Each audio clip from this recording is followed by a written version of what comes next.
encuentro. Yo soy Jorge Pereira y esta noche tenemos la satisfacción de tener entre nuestros entrevistados a un distinguido personaje, hijo de padre cajamarquino. Me refiero a Hernando Guerra García, que es presidente de la Asociación Nacional de Emprendedores. Él es hijo de Roger Guerra García, que hace poco donó su valiosa biblioteca para que fuera parte de la biblioteca de los cajamarquinos. Con Hernando, pues, sin más preámbulos, entonces vamos a, antes que todo, darle la bienvenida. Y luego, la pregunta de cajón, ¿no? ¿Qué tan fácil o difícil es ser emprendedor en el Perú? Bien, primero buenas noches, gracias por la alusión a mi padre. Yo aprendí de mi padre y de mis abuelos, porque mis abuelos maternos y paternos son de Cajamarca. El amor por esta tierra y lo cultivamos siempre desde chicos. Es más, ya mi padre me ha dicho, cuando pases a mejor vida o te estés por retirar, vas a donar también tu biblioteca y engrosaremos la biblioteca de los cajamarquinos. En el Perú, la gente es emprendedora más que por vocación, por necesidad.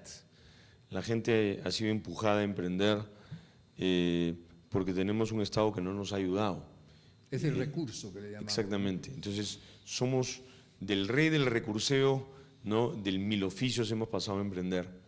Pero, sin embargo, en ese camino le hemos encontrado el sabor a la autonomía, a la libertad, a la independencia que genera el emprender. Es difícil y lamentablemente es difícil por, yo diría, dos tipos de enemigos. Hay el enemigo ideológico que no entiende la labor del emprendedor, que cree que es pues, un tipo dedicado al lucro, a la explotación, al capitalismo. Cuando hay un mal… Bueno, hay algo de eso también, no lo podemos negar. Hay algo de eso en pero los, no es todo. En los mercantilistas o en los explotadores, pero yo no le llamo emprendedor al que se comporta de esa manera, ¿no? Pero hay una mirada que además no aprecia mucho la generación de riqueza. El que genera riqueza es el emprendedor en cualquier sociedad. La riqueza no la genera el Estado y la riqueza no es natural. Entonces, por un lado hay una mirada de sospecha. Ahí está, pues, ¿no? Se dedicó a comerciantes. Y por el otro lado, tenemos un Estado que en lugar de apoyar al emprendedor lo persigue. Entonces, tú para sacar licencias, tienes la SUNAT, Indecopi, Defensa Civil, DIGESA, municipios, etc. Entonces, no es fácil emprender. Sin embargo, el camino fácil no es el camino que hace la gente, pues.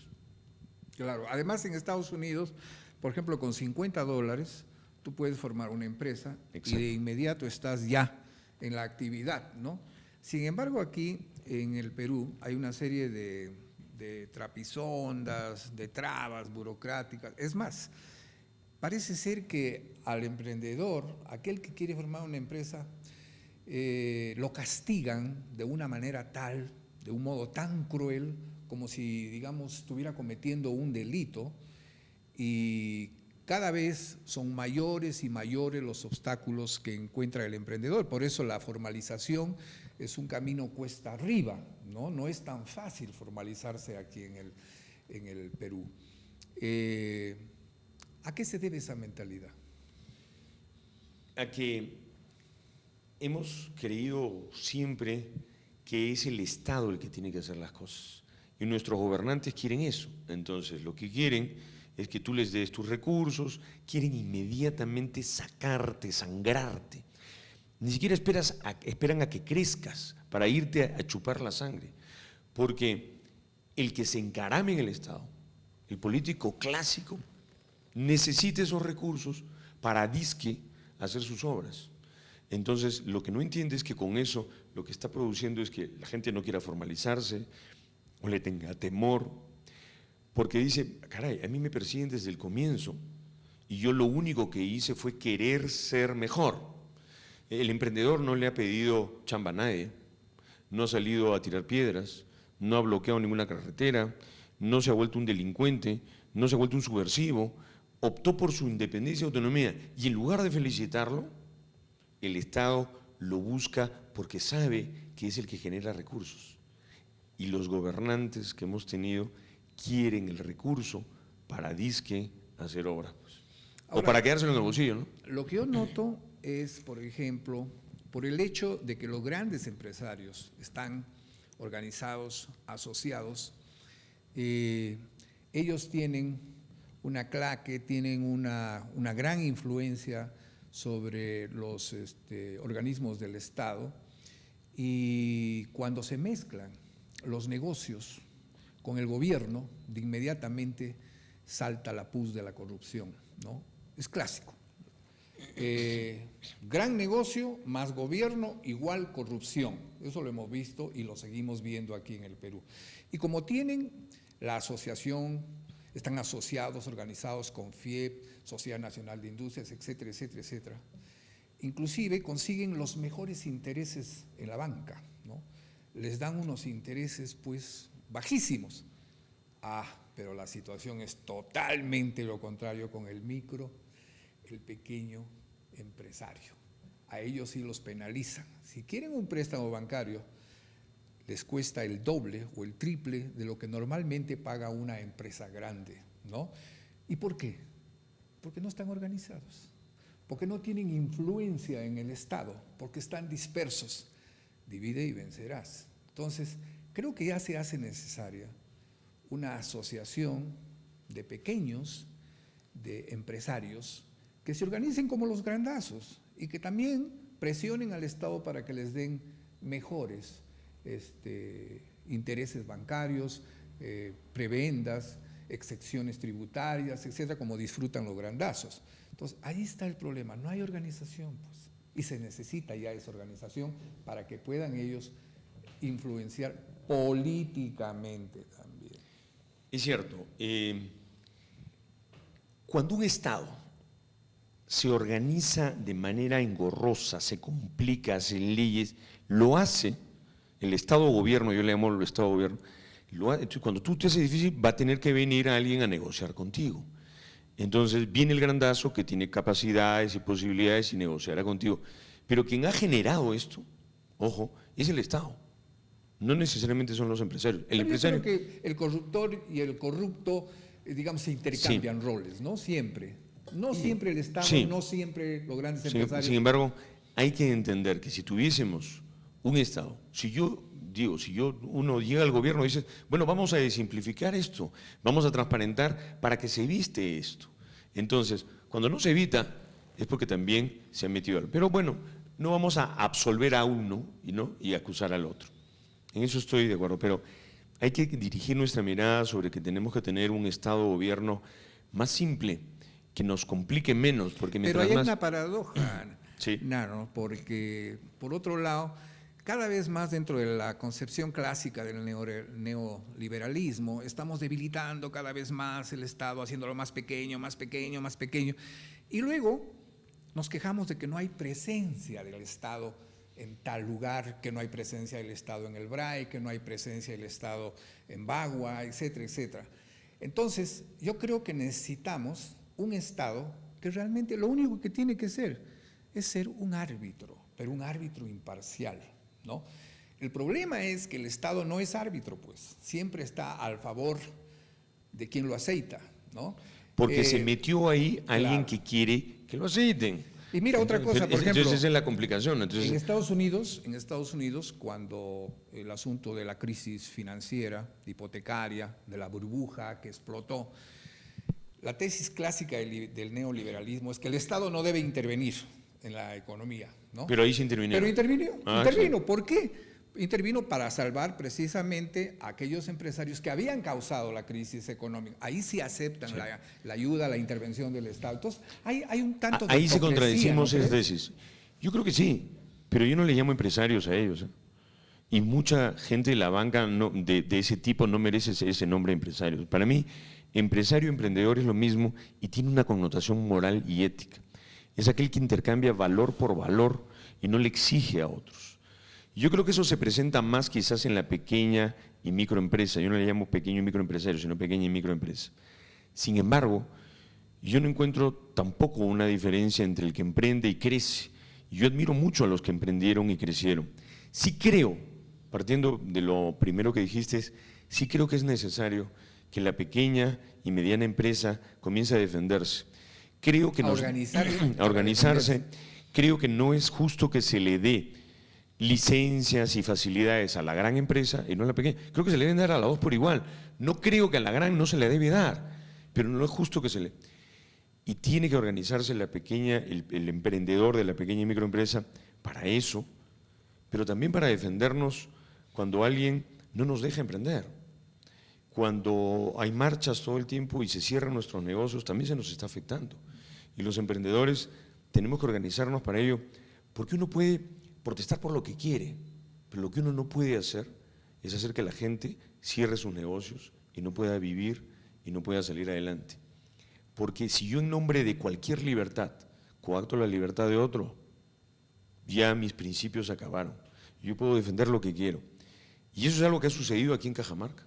En Cajamarca, en las paralizaciones últimas, mi primera mirada fue, bueno, uno puede estar en contra o a favor, lo que sea, pero dije, ¿quién le va a ayudar a todos los emprendedores, a la gente de comercios, a los mercados, a los productores de leche, en recuperar? Yo tengo derecho a protestar pisoteando el derecho a otro, y eso no debe ser, y eso es algo en lo que tenemos que también ser claros. Lamentablemente, el que siempre termina pagando pato es la pequeña y microempresa. O es el Estado, o es el otro lado, o es inclusive el grandazo. Porque el grandazo para hacer negocios le mete un codazo también a la pequeña empresa y dice, no me importa, tenemos empresarios que deberían entender que mientras más emprendedores tengamos, mientras más propietarios tengamos, sería mejor, teníamos una sociedad más justa. Y tenemos empresarios que dicen, yo no quiero que exista ni la más mínima competencia chiquita y si puedo lo aplasto. Eso también es preocupante. Ahora, fíjate, en el caso, por ejemplo, de Cajamarca, y estoy hablando del caso específico de Yanacocha. Yanacocha en estos últimos 19 años ha generado un ambiente de desconfianza total hacia ella, por toda una serie de prácticas totalmente negativas, ¿no? La población cajamarquina está desencantada desde hace 19 años, es todo un proceso larguísimo que no lo vas a cambiar en meses. Y en el caso de los empresarios locales, Yanacocha prefiere, por ejemplo, traer una empresa como Aramark, que es una empresa chilena, proveedora de alimentos para todos los trabajadores que tiene ahí arriba en la mina, y sin embargo, se ha olvidado de todos los empresarios locales que podrían dar ese mismo servicio. Yo no creo que en 19 años los cajamarquinos, estoy hablando de los empresarios cajamarquinos vinculados al ramo de los restaurantes y provisión de alimentos, no hayan aprendido a cocinar, pues, ¿no? O sea, Perú en gastronomía pues tiene ahorita una imagen tremenda a nivel mundial, Chile no la tiene, ¿no? Entonces, ¿qué es lo que hace que una empresa chilena, Aramark, sea la que monopolice, ¿no?, la provisión de alimentos a los trabajadores de Yanacocha? ¿Por qué Yanacocha no puede decirles, señores, organícense pues, a todos los restauranteros de Cajamarca, a todos los negocios vinculados al ramo de los alimentos? Y vamos a ir gradualmente, ¿no?, dándoles a ustedes un pedazo cada vez mayor de la torta. Por otro lado, en el caso de los combustibles, prefiere tener compañías monopólicas que le traen el combustible, ¿no?, en vez de ponerse a conversar con los griferos de Cajamarca y decirles, bueno, organícense, ¿no?, y les voy a dar una cuota que va a ir escalando cada vez más para que ustedes provean los combustibles que necesitamos. En el campo del transporte, de igual manera, hay 2 o 3 empresas foráneas, y todo esto que estoy hablando son empresas foráneas, que monopolizan la provisión de servicios, de bienes y servicios de Yanacocha, ¿no? Hay muchas empresas transportistas en Cajamarca que bien podrían dar el mismo servicio. Y hay otros, muchos casos más, muchos ejemplos más. Lo que estoy diciendo es que hay un resentimiento no solo de la población de Cajamarca, que no encuentra trabajo en Yanacocha, porque el 10% de los cajamarquinos nada más tiene trabajo, el 90% lo traen de afuera, ¿ya?, sino también de los propios empresarios cajamarquinos, los empresarios locales. Entonces, allí estamos viendo cómo una gran empresa, ¿no?, prácticamente no está favoreciendo los intereses económicos de una ciudad como es Cajamarca. Yo veo esto desde varios puntos de vista. Primero, yo no creo que nadie tenga que estar obligado a contratar los servicios de nadie. Creo que ahí hay un error lógico y creo que damos un salto lógico cuando decimos… ¿Pero sí está obligado a contratar los intereses de compañías chilenas, foráneas? Yo no tendría por qué cuestionar si tú te compraste esta casaca o no. Tú tienes el derecho a comprar la casaca que quieras. Eso es no entender la labor de una organización. No, permíteme que te interrumpa, pero aquí yo te voy a terminar esto. Eso es uno. Creo que tenemos que entender esa libertad. Si dentro de esa libertad alguien decide, lo cual a mí me parecería correcto, extender su práctica, es otra cosa. Número dos, cuando nosotros exigimos a una empresa grande y no nos organizamos, entonces yo me pregunto, ¿debemos de organizarnos antes? Los transportistas, los gente restante. Muchas veces estamos esperando a que alguien nos organice y tenemos que hacer una propuesta. Y tercero, yo hago negocios no necesariamente esperanzándome en el grande. Yo aprendí, cuando me metí a hacer negocios esperanzándome en cómo conseguir los clientes y no esperar a que alguien se sacrifique por mí, sea grande, pequeño, mediano. Yo no quiero deberle a nadie ni que nadie me deba a mí. No creo que sea moral que yo le exija al Estado que se sacrifique por mí o a una empresa grande que se sacrifique por mí. Eso creo que es equivocado. Pero no es tanto que se sacrifique por ti, sino que constantemente Yanacocha está diciendo que está contribuyendo al desarrollo de Cajamarca, al progreso de Cajamarca, que está dando trabajo, que está generando cadenas productivas, etcétera, etcétera. Pero estos son ejemplos que desdicen pues todo lo que afirma Yanacocha. Ahora, la primera condición, digamos, para que se extraigan los recursos de Cajamarca, porque están en Cajamarca, muchas veces los limeños dicen, no, que vaya Conga, ¿no? Pero es que ellos no van a vivir con la contaminación, pues, los limeños, cuando se vaya… No, los limeños vivimos contaminados con lo que contamina la sociedad civil. Entonces, es muy fácil decir desde Lima, sí, que vaya Conga, ¿no? ¿Qué importa que se contamine? Que vaya.